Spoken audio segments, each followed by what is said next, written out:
করব। কাজেই প্রিয় ভাই বোনেরা, ৭১ সালে যখন আমরা দেশ স্বাধীন করেছিলাম যুদ্ধ করে, তখন আমরা দেখিনি কে মুসলমান, কে হিন্দু, কে বৌদ্ধ, কে খ্রিস্টান।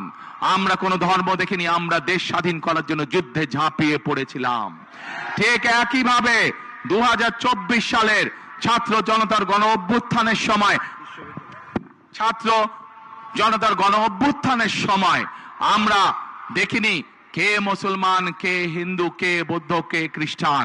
আমরা দল মত ধর্ম বর্ণ নির্বিশেষে আমরা রাজপথে দেশের স্বাধীনতাকে আমরা রক্ষা করেছিলাম ২০২৪ সালে।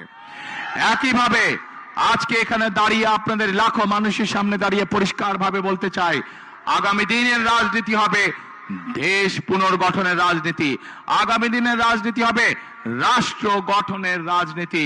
আমরা মুসলমান হই, আমরা হিন্দু হই, আমরা বৌদ্ধ হই, আমরা খ্রিস্টান হই, আমরা সকলকে সাথে নিয়ে আমাদের দেশ গঠন করতে চাই। আমরা সকলকে সাথে নিয়ে সামনে এগিয়ে যেতে চাই। আগামী দিনে একটি মানুষকে আমরা বিবেচনা করব তার মেধা এবং তার যোগ্যতা দিয়ে, তার বর্ণ দিয়ে নয়, তার ধর্ম দিয়ে নয়, বা অন্য কিছু দিয়ে নয়। আমরা তাকে বিচার করতে চাই তার মেধা এবং যোগ্যতা দিয়ে। কারণ প্রিয় ভাই বোনেরা, বহু বছর ধরে আমরা আন্দোলন করেছি জনগণের অধিকার প্রতিষ্ঠিত করার জন্য। আজ সেই অধিকার ধীরে ধীরে প্রতিষ্ঠিত হতে চলেছে। এখন আমাদের মূল কাজ হলো দেশকে আমাদের পুনর্গঠন করতে হবে। আমাদের লক্ষ কোটি তরুণ যারা আছে তাদের কর্মসংস্থানের ব্যবস্থা করতে হবে।